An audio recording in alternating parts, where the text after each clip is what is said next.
প্রিয়জনেরা, অনেক ব্যক্তি তারা বিভিন্নভাবে কমেন্ট বক্সে তারা কমেন্ট করে জানায় কিংবা আমাকে মেসেজ করে জানায় যে তাদের জন্য, তাদের পরিবারের জন্য প্রার্থনা করতে। তাদের জীবন, তাদের পরিবার অনেক দারিদ্রতার মধ্যে চলছে, অর্থের অভাব তাদের পরিবারে রয়েছে। ঈশ্বর যেন তাদের এই অর্থের অভাবকে মিটিয়ে দেয়। প্রিয়জনেরা, তাই আজকে এই ভিডিও দেখা আপনি, আপনার পরিবারে যদি অর্থের অভাব থাকে, আপনি যদি চান ঈশ্বর আজকেই আপনার পরিবারে এই অভাবকে দূর করুক এবং প্রচুর পরিমাণ ফাইন্যান্সিয়াল ব্লেসিংস ঈশ্বর আপনাকে দান করুক, তাহলে আজকে একটি পেন এবং একটি ডায়েরি নিয়ে বসে যান। আমি কিছু টিপস আপনাকে দেব, কিছু কাজ আপনাকে করতে বলবো। যেই কাজগুলো আপনি যদি করতে পারেন তাহলে ঈশ্বরের আশীর্বাদ আপনি আজকে লাভ করবেনই করবেন।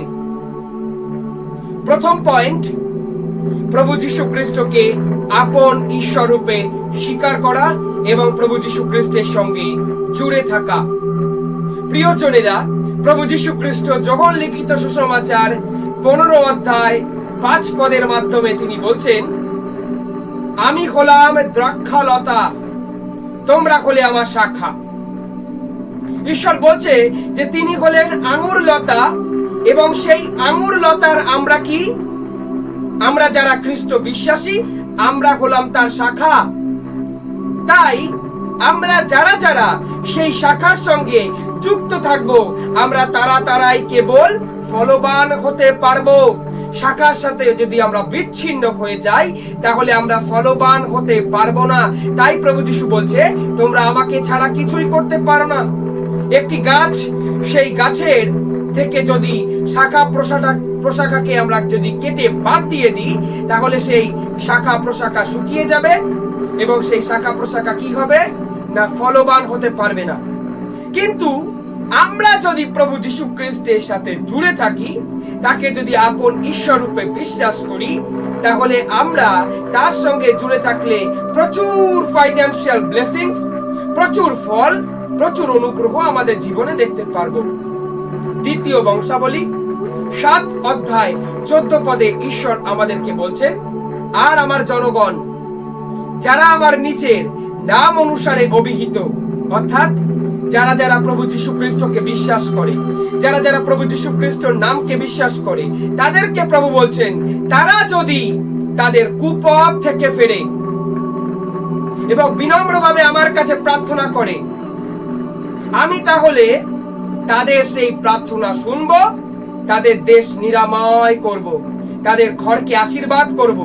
প্রিয়জনেরা, ঈশ্বর আমাদেরকে বলছেন, আমরা যদি আমাদের জীবনের সমস্ত কুপথ থেকে ফিরতে পারি এবং ফিরে প্রভু যীশু খ্রিস্টকে আঁকড়ে ধরতে পারি, তাহলে আমরা যখন ঈশ্বরের কাছে প্রার্থনা করব, ঈশ্বর তুমি আমাকে ফাইন্যান্সিয়াল ব্লেসিংস দাও, তখন সেই প্রার্থনা গ্রাহ্য হবে এবং সেই প্রার্থনায় 100 গুণ আশীর্বাদ নেমে আসবে, ফল নেমে আসবে।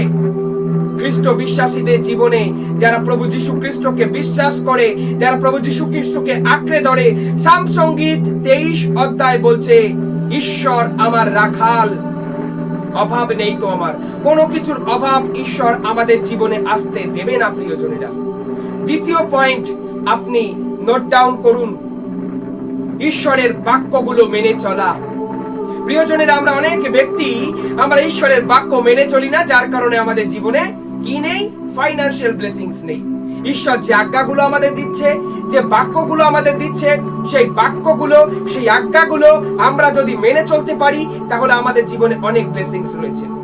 দ্বিতীয় বিবরণ 28 অধ্যায় আমরা যদি 8 পদ পড়ি, সেখানে ঈশ্বর বলছে, আমরা তার বাক্য মেনে চললে আমরা যেই কাজে আমরা হাত দেব সেই কাজেই আমাদের সাকসেসফুল হবে, সেই কাজে আমরা আশীর্বাদের পাত্র হব, সেই কাজকে ঈশ্বর আশীর্বাদ করবেন।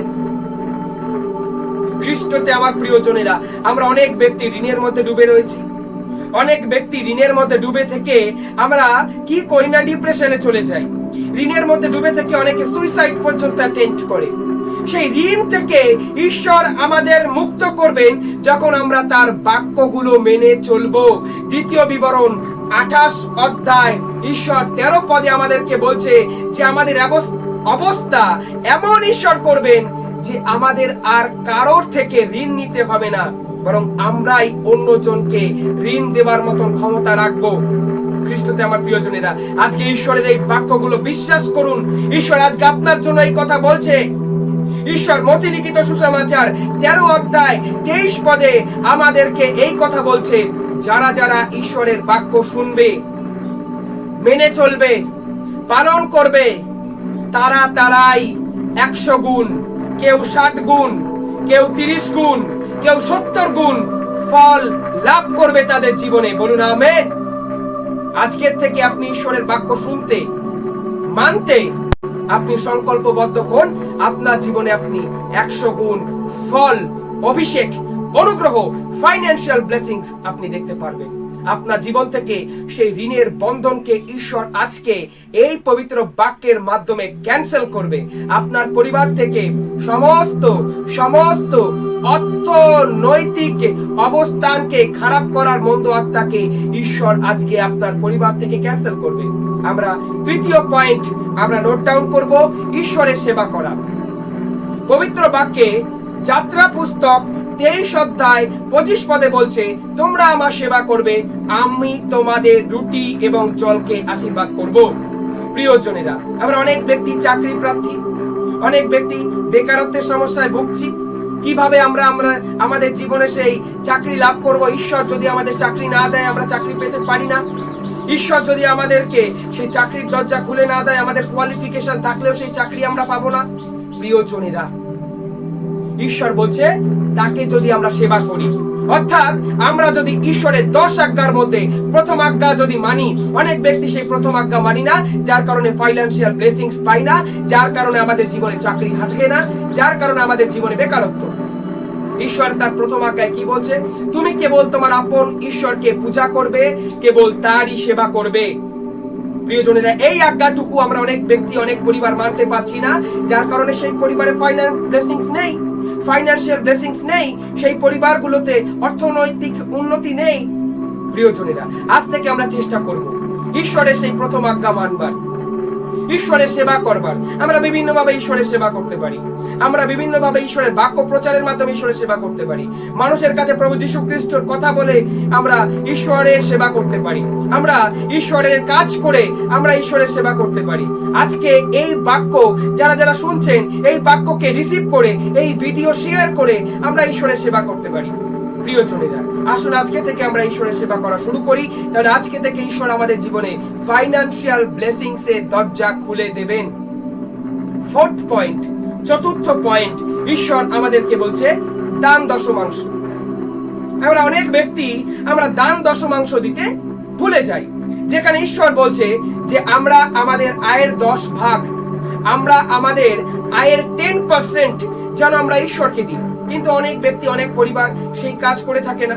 মালাকির গ্রন্থে ঈশ্বর এই কথা বলছে, মালাকি 3 অধ্যায় 10 পদে ঈশ্বর আমাদেরকে বলছে, প্রত্যেকে খুলুন মালাকি 3 অধ্যায় 10 পদ। সেইখানে ঈশ্বর আমাদেরকে বলছে, তোমরা পুরা দশমাংশই ভান্ডারে আনো, যেন আমার গৃহে খাদ্য থাকে। তারপর আমাকে পরীক্ষা করে দেখো আমি তোমাদের আশীর্বাদ করি কিনা, দেখো আমি তোমাদের ফাইন্যান্সিয়াল ব্লেসিংস দিই কিনা, দেখো ফাইন্যান্সিয়াল ব্লেসিংস আটকাচ্ছে এমন ধ্বংসকারী মন্দ আত্মাদের আমি তোমাদের জীবন থেকে দূর করি কিনা। ঈশ্বর সেই কথাই বলছেন। ঈশ্বর কি বলছেন? সকল বাঁধের দ্বার খুলে আকাশে ঈশ্বর কি বলছেন? আমি তোমাদের জন্য ভালো করে শুনবেন, এই ব্লেসিংস কে সবাই রিসিভ করবেন। আমি তোমাদের জন্য আকাশের সকল বাঁধের দ্বার খুলে দিয়ে তোমাদের উপর অপরিমেয় আশীর্বাদ বর্ষণ করি কিনা। আমরা যখন থেকে দান দশমাংশ দেওয়া শুরু করব ঈশ্বরকে, তখন থেকে ঈশ্বর বলছে আমাদের জন্য সেই আশীর্বাদের দরজাকে ঈশ্বর খুলে দেবে। বলুন আমেন।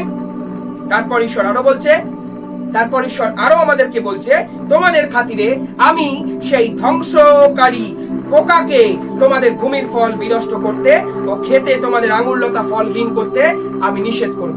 অনেক ব্যক্তি এরকম কথা বলে যে আমি অনেক পরিশ্রম করছি, অনেক খাটাখাটনি করছি, কিন্তু আমার পরিবারে, আমার জীবনে ফাইন্যান্সিয়াল ব্লেসিংস নেই, সেই পরিশ্রমের ফল দেখতে পাচ্ছি না।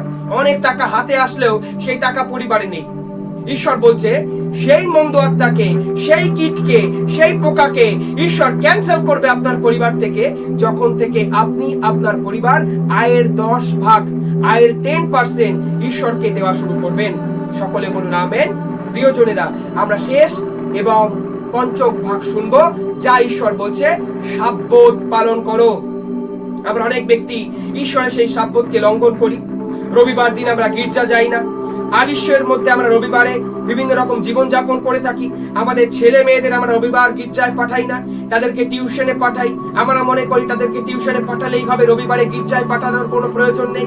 যার কারণে আমাদের পরিবারে বন্ধনগুলো আসছে, ফাইন্যান্সিয়াল ব্লেসিংস নেই, আমাদের পরিবারে ঋণের বোঝাগুলো আসছে, চিন্তার বোঝাগুলো আসছে। কিন্তু ঈশ্বর আজকে আমাদেরকে বলছে ইসাইয়া 58 অধ্যায় 13 থেকে 14 পদে, আমরা যদি সাব্বত পালন না করা থেকে, আমরা যদি প্রতি সপ্তাহে ঈশ্বরের সেই সাব্বত পালন করি, আমরা যদি সাব্বত পালন না করা থেকে দূরে থাকি, সাব্বত সেই দিনটিকে আমরা যদি পবিত্র দিন হিসেবে মান্যতা দিই, আমরা যদি কুকথা না বলি সেই দিনে, এবং সাব্বত যদি আমরা ঠিক মতন পালন করতে পারি, তাহলে আমাদেরকে ঈশ্বর এমন আশীর্বাদ করবেন যে আমরা উচ্চ স্থানগুলোতে চড়ব। আজকে অনেক পরিবারে কি নেই, চাকরি আছে কিন্তু তারা বলছে প্রমোশন হচ্ছে না, তারা উচ্চ স্থানগুলোতে চড়তে পারছে না। অথবা অনেকে বলছে অনেক পরীক্ষাগুলো দিচ্ছি কিন্তু চাকরিগুলো হচ্ছে না, ফাইন্যান্সিয়াল ব্লেসিংস গুলো আসছে না। আজকে থেকে সাব্বত পালন করা শুরু করুন। প্রতি রবিবার চার্চে গিয়ে ঈশ্বরের কাছে প্রার্থনা করতে শুরু করুন। আজকে থেকে ঈশ্বর, আপনি যদি এই সংকল্পবদ্ধ হয়ে থাকেন, আজকে থেকে ঈশ্বর আপনার জন্য, আপনার পরিবারের জন্য ফাইন্যান্সিয়াল ব্লেসিংস এর দরজাকে খুলে দেবেন। ঈশ্বর আমাদেরকে ইসাইয়া 45 অধ্যায় 2 পদের মাধ্যমে বলছে, আমি তোমার আগে আগে রণ অভিযানে চলবো। রণ অভিযান মানে কি? অনেকের পরিবারে অর্থনৈতিক অবনতি, দারিদ্রতা, অভাব, এই সমস্ত রণ অভিযানের তুলনা করা হয়েছে, এই সমস্ত যুদ্ধের মতো অবস্থা। ঈশ্বর তাই বলছে, আমি তোমাদের আগে আগে রণ অভিযানে চলবো, অসমতল জায়গা সমতল করব, ব্রোঞ্জের অর্গল ভেঙে ফেলবো, লোহার ডান্ডা চূর্ণ করব। আমাদের জীবনে এইরকম অনেক ব্যক্তির জীবনে এই ব্রোঞ্জের অর্গল, এই বেড়ি, এই বন্ধন, এই বাধাগুলো রয়েছে। প্রিয়জনেরা, ঈশ্বর আজকে বলছে, আমরা যখন ঈশ্বরের আজকে এই বাক্যগুলো শুনে যখন আমরা পালন করব, ঈশ্বর এই মুহূর্তে সেই সংকল্প নেওয়া মাত্রই আমাদের জীবন থেকে সেই বন্ধনগুলো থেকে আমাদেরকে মুক্ত করবেন। এবং ঈশ্বর আরো বলছে, আমি তোমাদের গোপন স্থানে লুকায়িত ঐশ্বর্য এবং গুপ্ত ধন তোমাদেরকে আমি প্রদান করব, তোমাদেরকে আমি গিফট করব, তোমাদেরকে আমি আশীর্বাদ করব। বলুন আমেন, আমেন। খ্রিস্টতে আমার প্রিয়জনেরা, আজকে একটি সুযোগ ঈশ্বর আমাদেরকে দিচ্ছেন এই ভিডিওর মাধ্যমে, এই বাণী প্রচারের মাধ্যমে অর্থনৈতিক উন্নতি করার। আজকে এই বাক্য শোনা, আপনি এই বাক্যগুলো যদি রিসিভ করতে পারেন, আপনার জীবনে যদি এই বাক্য মতে যদি চলতে পারেন, তাহলে আপনার জীবনে কেউ আটকাতে পারবে না ফাইন্যান্সিয়াল ব্লেসিংস হতে। আপনার জীবনে আজকে থেকেই আর্থিক অনুগ্রহগুলো শুরু হয়ে যাবে। আসুন, যারা আর্থিক অনুগ্রহ চাইছেন, অনেক অভাবের মধ্যে রয়েছেন, আসুন আমরা সেই সর্বশক্তিমান ঈশ্বরকে ডাকি। পবিত্র বাক্য বলছে, আস্বাদন করো, দেখো প্রভু কত মঙ্গলময়, সুখী সেই মানুষ যারা তার আশ্রিত জন। প্রভুকে ভয় করো, তার পবিত্র জন সকল, যারা তাকে ভয় করে তাদের তো নেই কোনো কিছুর অভাব। আপনার জীবনে ঈশ্বর কোনো অভাব রাখবেন না। আর আমার ঈশ্বর তার বদান্যতা দেখিয়ে খ্রিস্ট যিশুতে তার ঐশ্বর্য অনুসারে আমার এবং আপনার সমস্ত প্রয়োজন পূরণ করবেন। সেই সর্বশক্তিমান ঈশ্বরের কাছে আসুন প্রার্থনা করি। হে প্রভু যিশু, আজকে এই বাক্য শোনা এই ব্যক্তিকে, এই ভিডিও দেখা এই ব্যক্তিকে এই সমস্ত বাক্য দ্বারা, এই সমস্ত বাক্যের শক্তিতে তুমি আশীর্বাদ করো।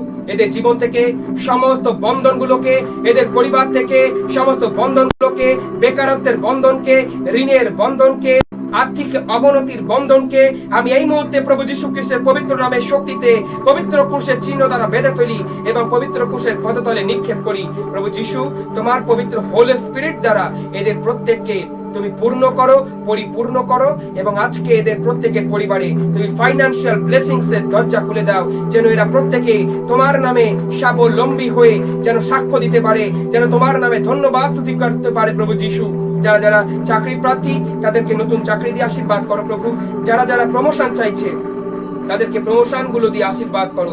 সর্বশক্তিমান প্রভু যীশু খ্রিস্টের নামে এই প্রার্থনা চাই, আমেন।